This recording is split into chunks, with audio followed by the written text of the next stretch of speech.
So, what can we learn about this question whether speech is a special sound for our brains from examining disorders? Let's first take a look at how the sound actually gets into the brain. So, we're interested in how the system can be damaged. So, let's kind of like walk through how the sound signal actually gets into the cortex. So, first, it has to go through the ear. So, it's your outer ear that collects the sound waves. And it turns out that the shape of the outer ear may actually kind of work as an amplifier exactly in the frequency range that is characteristic of speech sounds.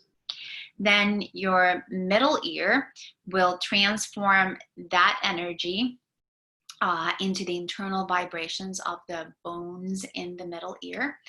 And then the signal is passed on forward into the inner ear, which then makes contact with the auditory nerve. So lots of different parts to the ear, which is a super intricate structure. So then we are going to be traveling along the auditory nerve through the thalamus and then finally onto auditory cortex. And so here we see the auditory pathway both from the left ear and the right ear.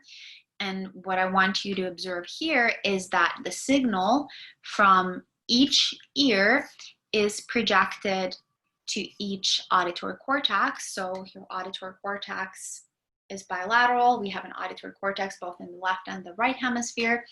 And if you deliver a signal to one ear, it will get projected on both sides. So that's that system is a little bit different from the visual system, which is what we'll learn about in the next module. So this system has this kind of redundancy. The auditory pathway is really, really fast. So auditory input reaches primary auditory cortex certainly within 20 milliseconds after the onset of the stimulus. And so as pathways goes, this is a really fast one. So it's a faster pathway than, say, the visual pathway. So your auditory cortex is then in superior temporal cortex, specifically in Brodmann areas 41 and 42. We've learned our Brodmann areas. And then around that, there's cortex that's thought to participate in higher level processing of sound. So that's usually what we call association cortex. So auditory association cortex is thought to be around Brodmann area 22. So one important thing to know about disorders of auditory processing is that they are rare. And one reason for that has to do with the physiology of the auditory system. So here's your pathway again. I already mentioned that the signal from each ear gets projected bilaterally to both auditory cortices. So that creates a certain redundancy to the system, which is actually a good thing. It kind of protects our auditory system. And the reason for that is that in order to get an impairment of the auditory system, you very typically have to have damage bilaterally. And so now the auditory cortices are far from each other. So they're like kind of on opposite sides of the brain. And so it's actually quite unlikely that a single neurological incident would damage both auditory cortices. Usually you need two separate neurological events in order to get that bilateral damage. And so that is one reason why these disorders are pretty rare. So the data that we're going to talk about here is on the thin side. Nevertheless, there are a bunch of attested auditory disorders that are possible as a result of brain damage. And here I've compiled them all into a single table, not because I'm mean, but I just want you to have the information in one place. So let's just go through it kind of line by line. So first of all, we have a a disorder that is called cortical deafness. So now this is a situation where you are deaf, but there is no apparent impairment of the auditory apparatus. So that is your, all the different parts of the ear that we looked at earlier. So it is a cortical damage, but resulting in deafness. So inability to hear sounds without apparent damage to the hearing apparatus or brainstem abnormality. And the characteristic damage site is extensive bilateral damage to the auditory cortices. As we walk through this table, I do want to remind you that deficit lesion data are always messy. And so here I'm giving you generalizations at a very gross level. Okay, so whenever we delve into the details of these, things usually get more complicated. So this is just a very, very general introduction. So then there's a disorder that's called auditory agnosia. So this is an inability to recognize what you could call auditory objects, or sounds that are not language, so that are not speech, I should say. Inability to recognize auditory presented sounds, so coughing, crying. In the last video, we listened to lots of different sounds. Independent of any deficit in the processing of spoken language. So here, speech processing is dissociating from other types of auditory processing. And characteristically, this deficit arises from damage to the auditory association cortices, so not primary auditory cortex, but maybe more like BA22 and its neighbors. Okay, then we have an interesting one, which is called amusia. So here you have an impairment in musical recognition, so impaired in tasks requiring pattern recognition in music. And that's asymmetrically impaired when you compare to other categories like speech or other types of non-speech perception.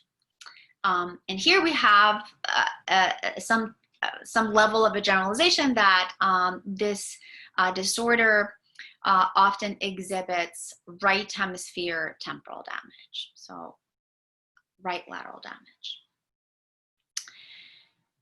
The next one is what's called pure word deafness. So this is now a situation in which speech and non-speech, again, to some extent dissociate, but in the other direction from auditory agnosia. So here we have an inability to understand spoken words while auditory perception is otherwise intact. And then your other linguistic skills should also be intact. So you should be able to read, talk, etc., etc. So this is just a disorder in taking in the speech signal, so perceiving one type of externalization of language. And here again, extensive bilateral damage to the auditory cortex is typical. Can also result from subcortical damage where the projections to auditory cortex are impaired. And then finally, there's a disorder that's called phonagnosia. And this is a voice recognition impairment. So inability to recognize familiar voices, I'll qualify that a little bit in a sec, while speech comprehension is intact. And also you're able to correctly identify non-speech sounds. There's a famous study that also showed a dissociation between your memory of familiar voices, so your ability to say like, oh, that's, Bill Gates's voice versus somebody else's. So usually the tests use famous people, since those voices perhaps are familiar to all. And that type of impairment seemed to correlate with temporal lobe damage. And then they contrasted that to your ability to discriminate between unfamiliar voices, just the ability to say, are those the same voice or not? And that seemed to correlate with the right parietal damage. So that's an interesting dissociation that we have some evidence for. Okay. Okay, so there's two main takeaways from that dense table. The first one is that in auditory disorders, speech and non-speech can, at least to some degree, dissociate. So that does speak to this question of whether speech is a special type of sound for our brains. Do we have specialized mechanisms for speech perception? So it does seem to be the case that in the landscape of auditory disorders, we can see this kind of dissociation. Maybe not super cleanly, but sort of roughly. And so it is exactly auditory gnosia, where speech perception is intact, but non-speech perception is more compromised. And pure word deafness, where we see the reverse. So non-speech sounds are perceived pretty well, but speech sounds are not. So that's the relevant dissociation. The second takeaway is that here, as typically is the case with deficit lesion data, we do not see a one-to-one correspondence between lesion site and type of disorder.